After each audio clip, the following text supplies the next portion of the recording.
State and government in Windhoek, Namibia. Let's cross live to that now.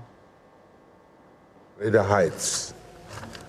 We are privileged to host the 38th Ordinary Summit here in Windhoek, the birthplace of SADC, where the SADC Treaty was adopted in 1992, as said by Cyril 26 years ago in this building.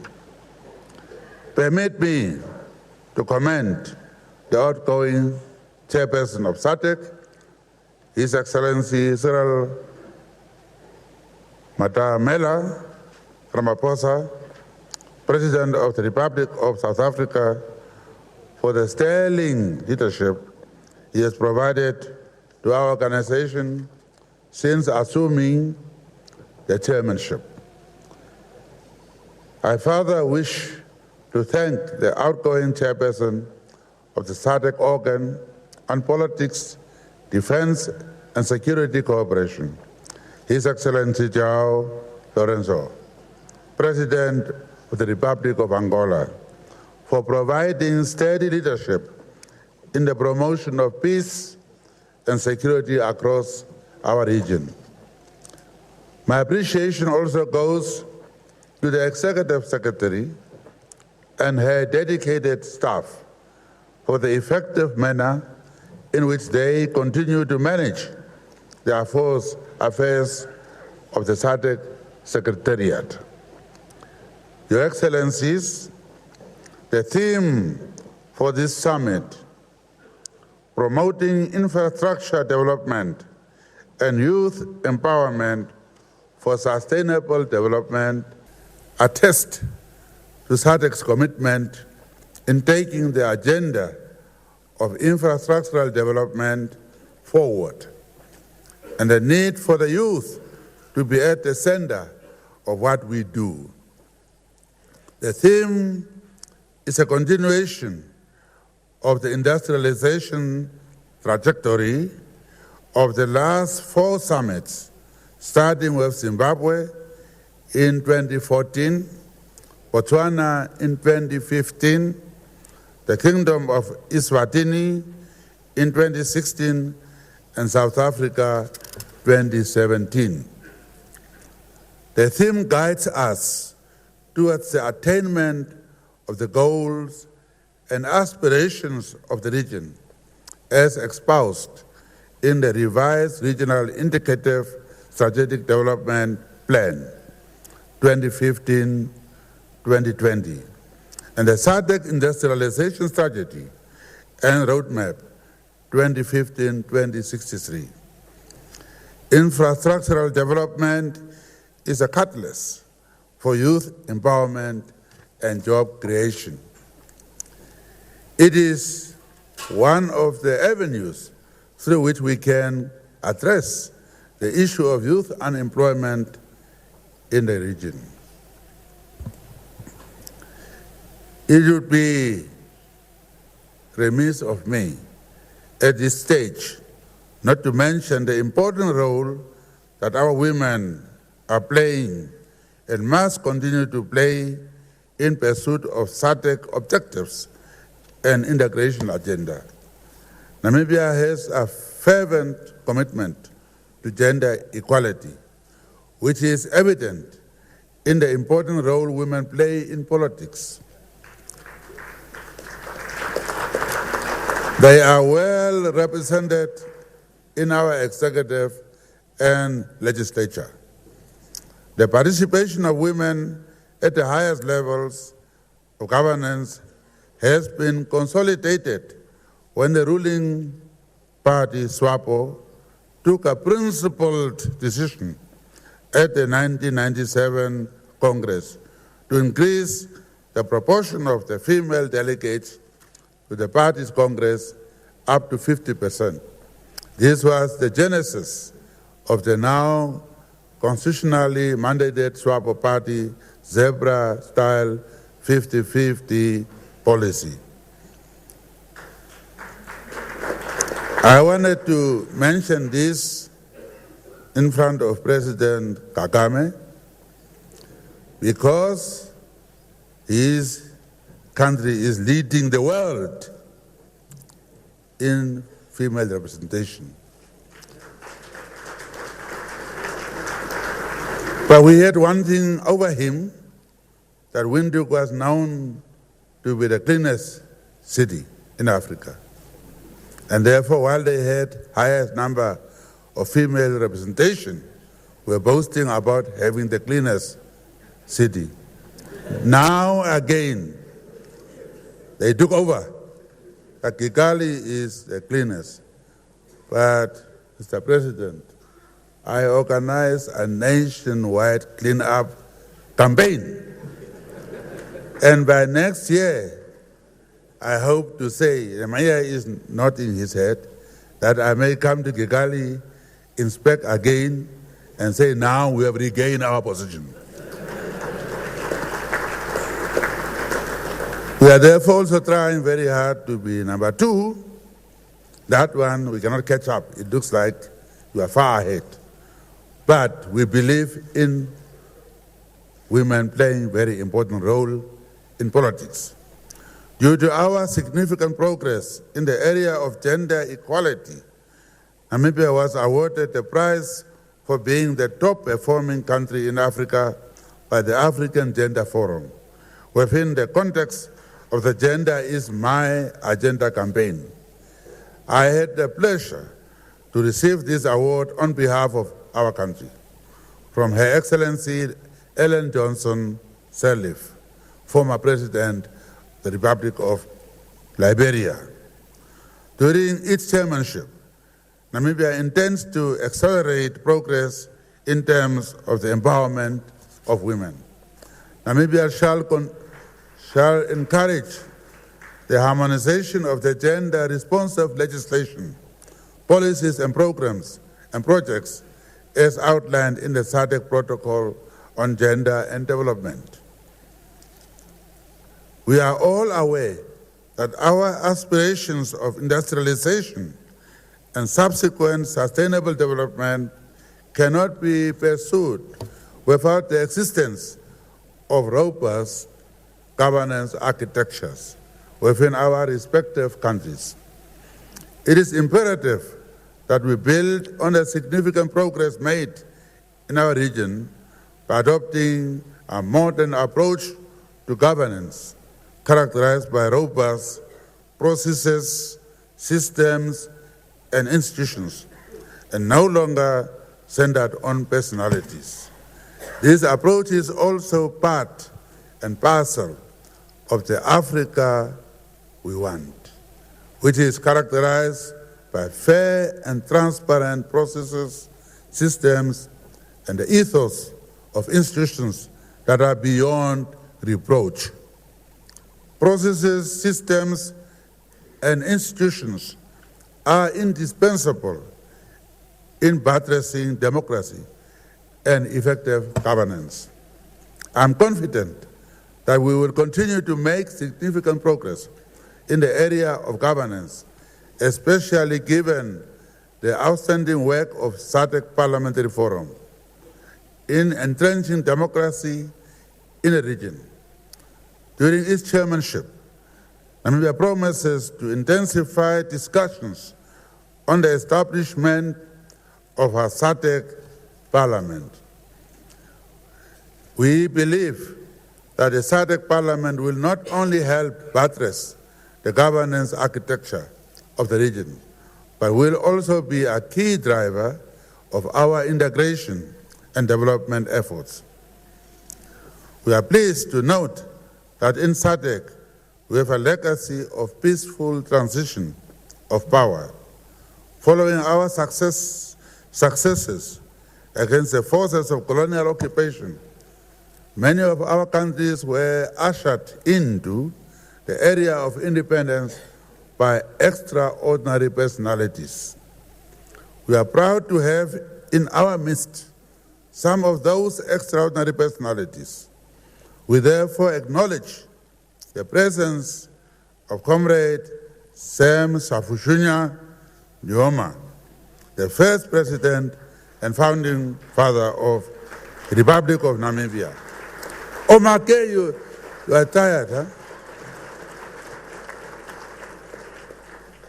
Comrade Hifike Punya Pohamba, second president of Namibia, and His Excellency Joachim Chissano, second president of Mozambique.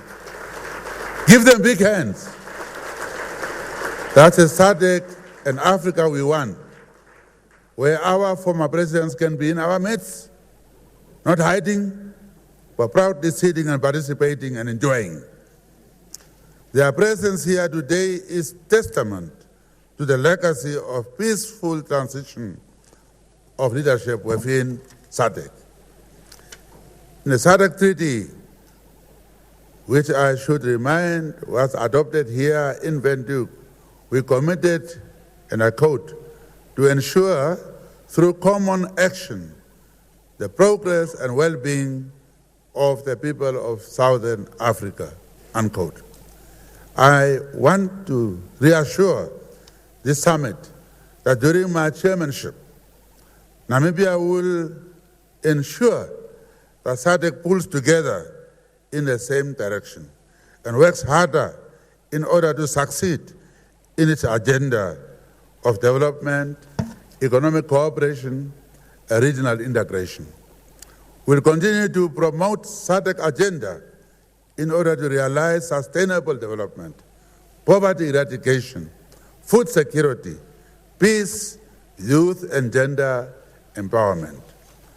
And additionally, a conducive environment for economic development, shared prosperity, and enhancing the quality of life of the people of this region is a mandate we should fulfill and not fail.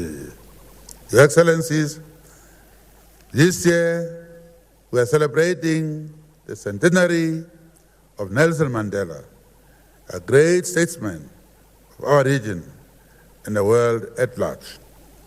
Nelson Mandela had the ability to inspire. He reminded us, and I was disappointed that my sister from Economic Commission for Africa stole my coat. He reminded us, and I quote, there is no passion to be found playing small in settling for a life that is less than the one you are capable of living, unquote. As a people of this region, we should draw inspiration from these words, from the wise Matiba. We can no longer play small. Our vision of a common future driven by a conviction that the people of this region will no longer settle for a life that is less than the one they are all capable of living. Even when we encounter difficulties, we should persevere and remain committed to the lofty goals of regional integration. Integration is a condition sine qua non for the economic advancement of our region. Today, we stand at a crossroads as a region and as a continent. It is time for us to take a great leap forward by harnessing the opportunities provided by regional value chains and the fourth industrial revolution. At a time when artificial intelligence and robotics are defining the way we live and work, we must ensure that we collectively utilize these technologies as a means to catalyze our development agenda.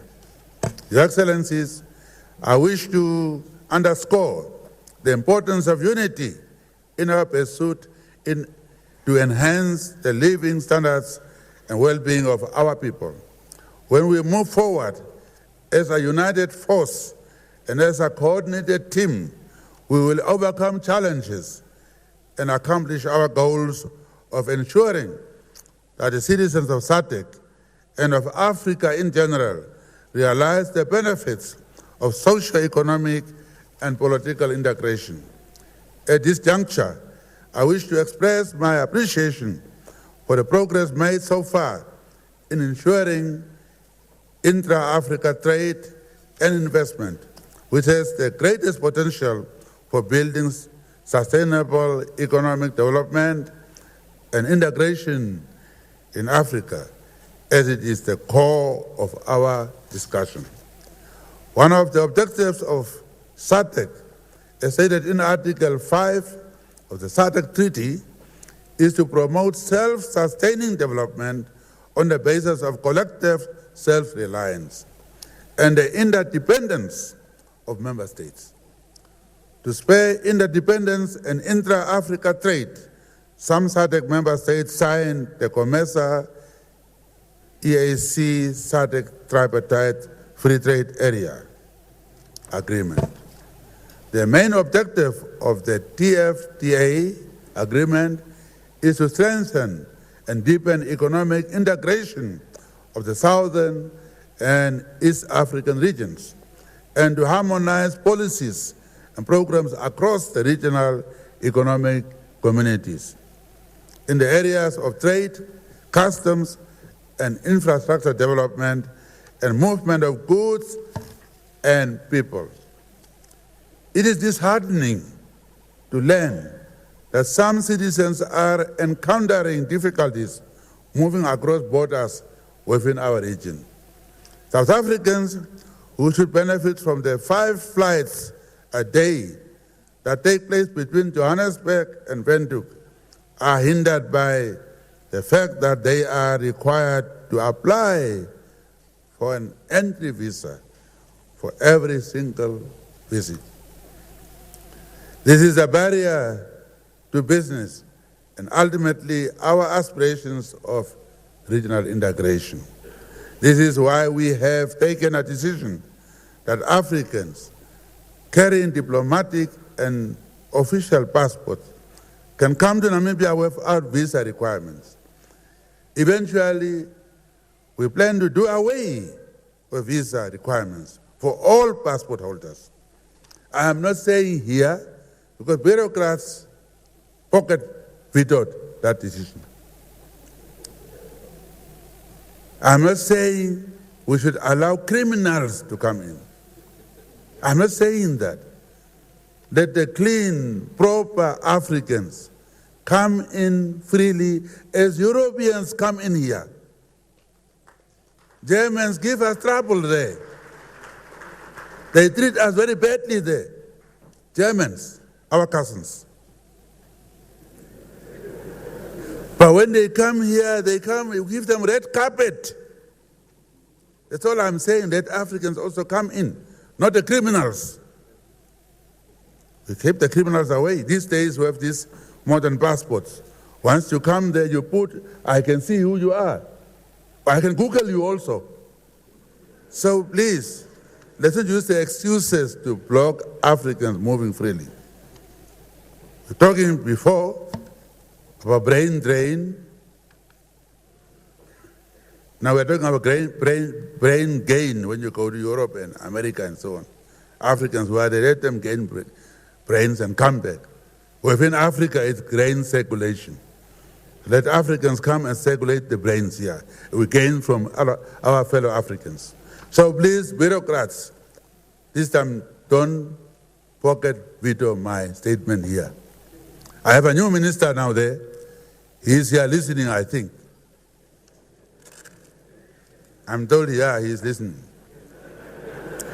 Staying on the topic of integration, I note that SADC countries have signed the African Continental Free Trade Area, which is a flagship project of Agenda 2063, where goods and services will move freely among states of the African Union, with the objective of boosting intra-African trade.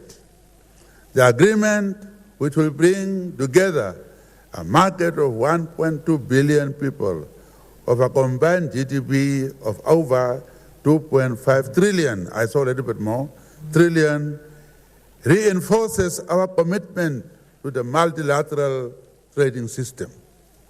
During my tenure as chairperson, I will strive to ensure that SADC remains focused on the promotion of intra-Africa trade. I plan to work closely with my peers to ensure that our economic growth and industrialization agendas are supported by infrastructure development.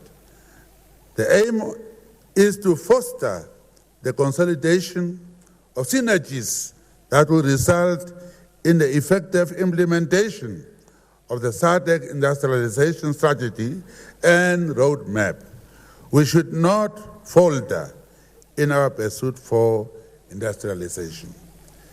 As a regional economic community, we have contributed meaningfully to the African Union institutional reform process, and we shall continue to make our voice heard. The decision for all African Union member states to implement a 0.2% levy on eligible imports to finance the African Union is understandable, since Africa should finance its own institutions. It's embarrassing when we ask the very people we condemn to fund our own organization. It's shameful. They're laughing at us.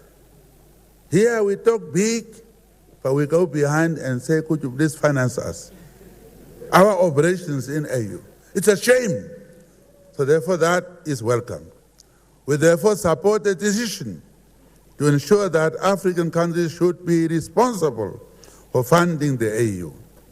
We also welcome the flexibility allowed with regards to remittance of member states' financial contributions and the linkage of the 0.2 levy to the assessed contributions.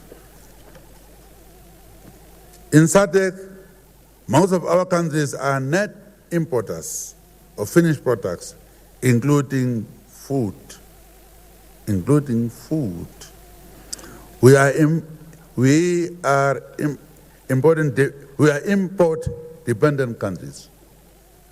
Furthermore, some of our countries are classified as upper middle income countries, using the World Bank method of dividing GDP by the small population.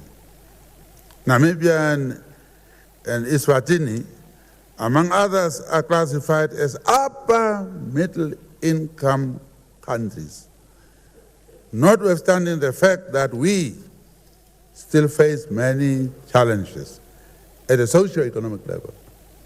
You take Namibia's GDP, take small population, divide that in there and say Namibia's per capita income is high. Therefore, Namibia is rich. Therefore, it's upper middle income country. Richer than Nigeria, Angola, and them. Even maybe close to South Africa. Is that true? How is that distributed? And that on that basis, mathematical formula, we take decisions. So therefore, we must interrogate some of the statistics we just are given and told we must implement that. I'm sure that over the course of this summit, we shall interrogate some of these matters. We therefore thank His Excellency Paul Kagame for the leadership and exemplary work ethics displayed in spearheading the AU institutional reform process. Omake, he has been working very hard.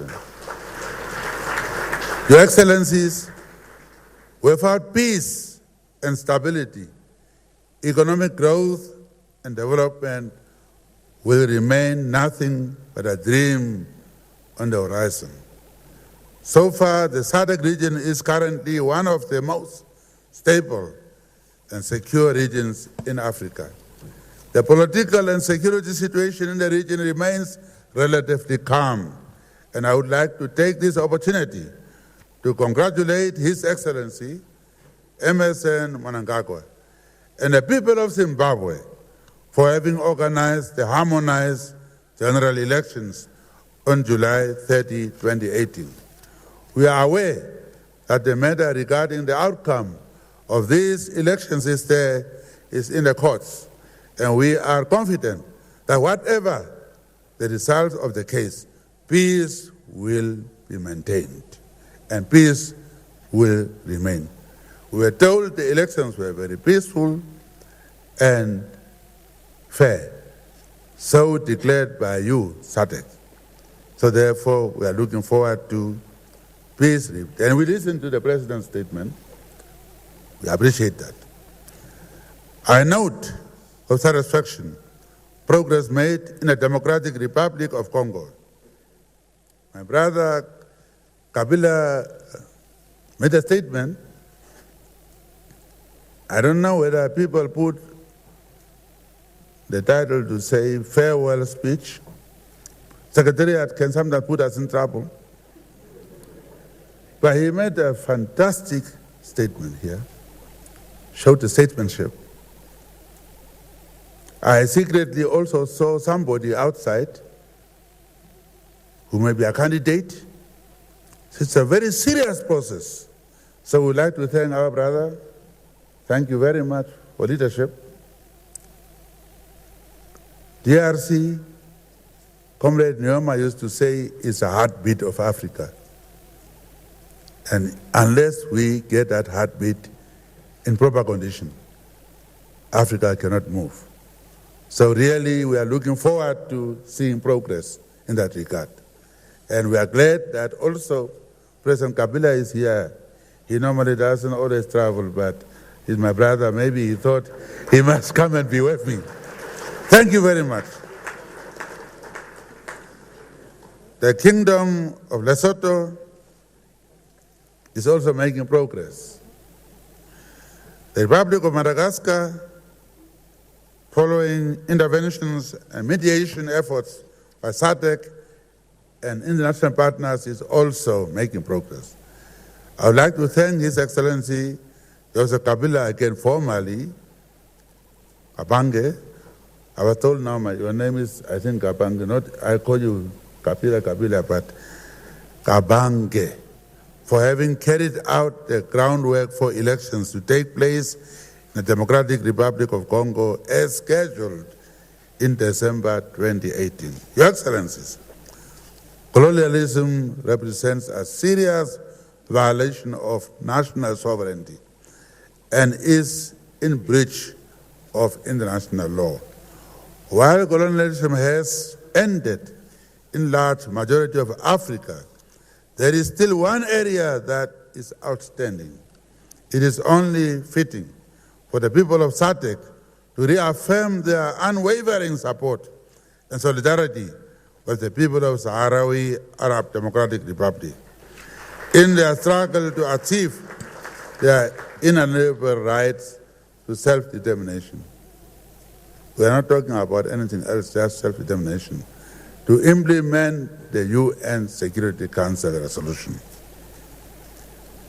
I keep on saying we don't have any problem with Morocco. We thank Morocco for supporting us during our struggle. But they were supporting us that we can have our own self-determination. So that's all we are saying.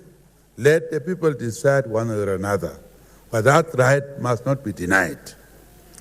In this regard, I wish to commend the Republic of South Africa for offering to host the SADC Solidarity Conference of the Sahrawi Arab Democratic Republic before the end of this year. Your Excellencies, ladies and gentlemen, when the SADC Treaty came into force in 1992, our leaders made a commitment on behalf of the people of our region. That commitment was, and I quote, underdevelopment, exploitation, deprivation, and backwardness in Southern Africa will only be overcome through economic cooperation and integration, unquote. Namibia's chairmanship of SADC will reaffirm this core commitment. Under our chairmanship, We shall leave no stone unturned in working with all of you in promoting economic cooperation and integration within SADC. For we believe in a SADC without underdevelopment, a SADC without exploitation, a SADC without deprivation, and a SADC without backwardness. With that being said, I wish the summit the successful deliberations. I look forward to get your full cooperation, and I want to be active, and therefore I was telling, I'm a newcomer in this business. I should have joined the others to introduce myself, but I preceded them. I want to have conduct coordinations with the presidents. I don't know how it works, so that I can call them midnight or so on if there is a problem. With that, I look for your cooperation and support. Thank you very much.